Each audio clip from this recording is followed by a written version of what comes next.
दोस्तों नमस्कार। 2024 के पहले पेंशन भोगियों के लिए बड़ी खुशखबरी। जी हाँ, बजट जो 2024 का पेश किया जाना उससे पहले ही हमारे पेंशन भोगियों को शानदार तोहफा।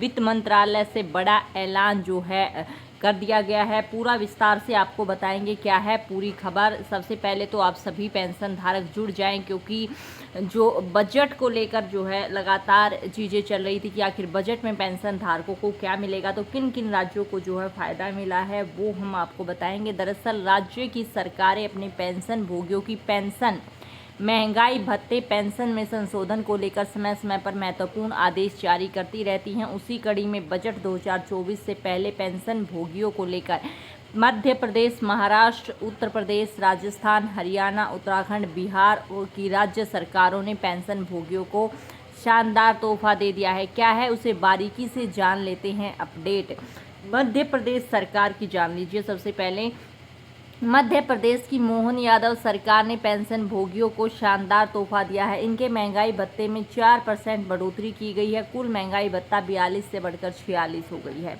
जी हाँ, 1 जुलाई 2023 से जो है ये लागू रहेगा। बिहार सरकार की अगर हम बात करें तो यहाँ पर आप देखिए, बिहार सरकार ने महत्वपूर्ण आदेश जारी किया है। 9% की बढ़ोतरी। जी हाँ, 239% भुगतान किया जाएगा। कहीं पर 5वें वेतन आयोग के अनुसार जो पेंशन भोगी प्राप्त कर रहे हैं उनको जो है 16% की बढ़ोतरी में भी दिया गया है। यानी 30 जून या 31 दिसंबर को रिटायर हो चुके हैं जो पेंशन धारक, ऐसे पेंशन भोगियों को अब 1 जुलाई 1 जनवरी के इंक्रीमेंट का फ़ायदा दिया जाएगा। महाराष्ट्र सरकार की अगर हम बात करें तो 1 जनवरी 2023 से कुल महंगाई भत्ता 46% से बढ़ाकर 50% कर दिया गया है।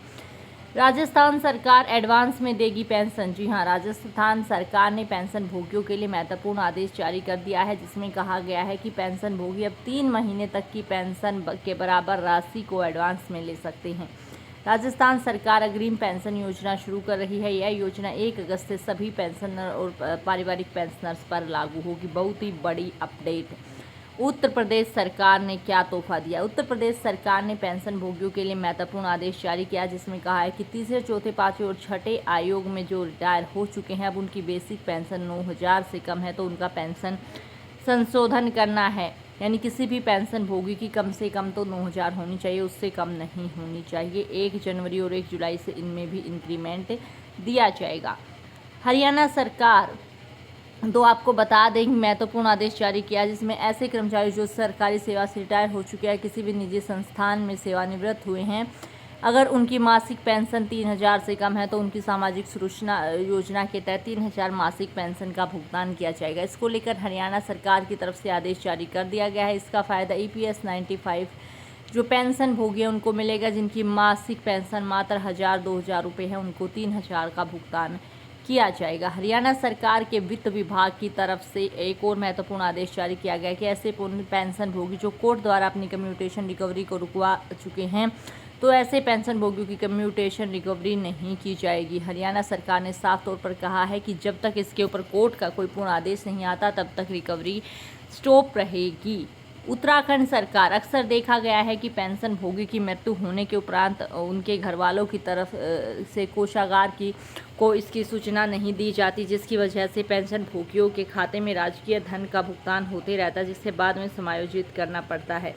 इस प्रकार की वित्तीय नुकसान किसी भी दृष्टि में उचित नहीं है। उत्तराखंड की तरफ से एक महत्वपूर्ण आदेश जारी किया गया है, जिसमें कहा गया है कि जिस पेंशन भोगी को पेंशन कोषागारों के माध्यम से मिल रही है और ऐसे पेंशन भोगियों की मृत्यु होने के बाद उनके वैध उत्तराधिकारी के द्वारा सही समय पर सूचना देनी है। अगर ऐसा नहीं होता तो परिवार वालों के खिलाफ कार्रवाई दर्ज की जा सकती है। सभी विभागों को निर्देश दिया गया है कि अपने स्तर पर समस्त पेंशन भोगियों को यह सूचना दे ताकि सुनिश्चित हो सके कि पेंशन भोगी की मृत्यु होने के बाद 1 महीने की अवधि के भीतर उनके उत्तराधिकारी द्वारा मृत्यु की सूचना जो है देना अनिवार्य है। तो बड़ी बड़ी अपडेट सभी राज्यों से निकल कर आई है। आप किस राज्य से ये वीडियो देख रही हैं वो ज़रूर हमें कमेंट बॉक्स में बताएं।